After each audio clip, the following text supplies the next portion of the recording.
ఒకటి కాదు రెండు కాదు 17 సంవత్సరాల నుంచి బీఆర్ఎస్ పార్టీ సైనికుడిగా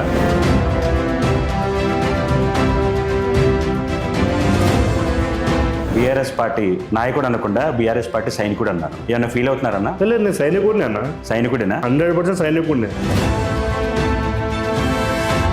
ఇన్ని సంవత్సరాలలో ఫేజ్ వైజ్ గా మీరు ఒకవేళ డెవలప్మెంట్ చూసుకుంటే డెవలప్మెంట్ ఎలా మీరు చెప్తారని అట్లా ఫేజ్ వైజ్. సో మిమ్మల్ని మీరు పొలిటీషియన్గా ఎప్పుడు ఫీల్ అవ్వలేదా?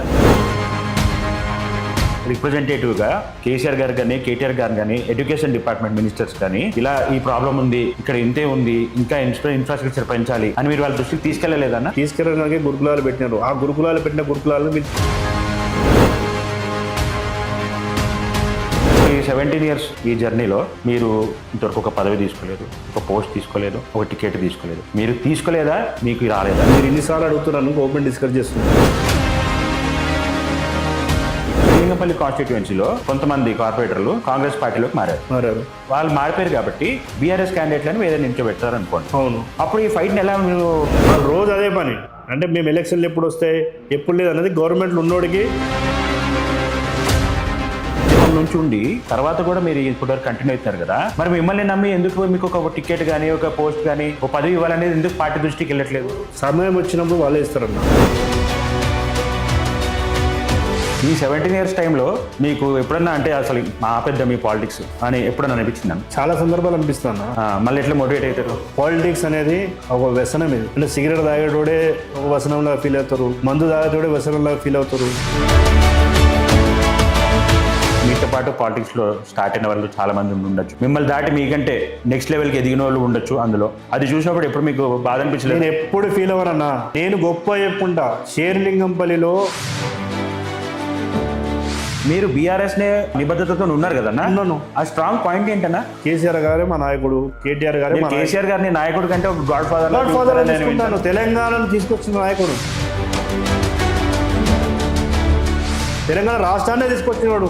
మరి ఆయనతో డెవలప్మెంట్ ఎందుకు కాదన్నా? కేసీఆర్ గారిలో మీకు ఆయనతో ఉన్న మీ మూమెంట్స్ లో మీకు బాగా గుర్తుండిపోయిన ఎక్స్ట్రీమ్ హ్యాపీనెస్ వచ్చింది ఏదైనా ఉందన్న? 1000 మంది వెయిట్ చేస్తున్నారు రోజు. ప్రతిపక్ష నాయకులు కూడా. ఈ ఉద్దేశంలో ఒక పొలిటీషియన్ కి సక్సెస్ అనేది ఏంటి?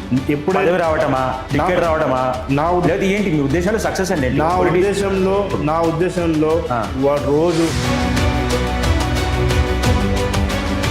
రాబోయే కాలంలో పార్టీ మీ లీడర్షిప్ క్వాలిటీస్ని కానీ మీ యాటిట్యూడ్ని కానీ లేకపోతే మీ సేవ గుణాన్ని కానీ గుర్తించి టికెట్ ఇస్తే మటుకు 100% దానికి న్యాయం చేసి కంపల్సరీ బీఆర్ఎస్ పార్టీ జెండా ఎగరేస్తానని అంటున్నారు. 100%. అంటే మీ పాత్ర షేర్లింగంపల్లి కాన్స్టిట్యుయెన్సీలో చాలా కీలకంగా ఉండబోతుంది. 100% ఉంటుంది గెలుపులో, బీఆర్ఎస్ గెలుపులో. నాకు టికెట్ ఇచ్చినా, మీరు ఏ నాయకుడికి టికెట్ ఇచ్చినా ఈసారి షేర్లింగంపల్లి ఎగిరేది మాత్రం గులాబీ జెండానే. ఈసారి ప్రత్యర్థులకు, ప్రతిపక్షాలకు డిపాజిట్లు కాకుండా ఇలా షేర్లింగంపల్లిలో జెండా ఎగరైపోతున్నాం. లీడర్లు మారడం వల్ల మీకు వచ్చిన నష్టం ఏం లేదు. నాకేం నష్టం అన్నా? మీకనే కదా, పార్టీకి కూడా. పార్టీకి ఏం నష్టం? పార్టీకి నాలాంటి సైనికులు ఉన్నారు. నాలాంటి కేసీఆర్ సైనికులు ఉన్నన్ని రోజులు పార్టీకి ఇంటికి కూడా ఓటు బీగలేదు. చెప్పుతున్నా, గొంతెత్తి చెప్పుతున్నా, ఎవడొస్తాడో రండి రబ్బాయ్.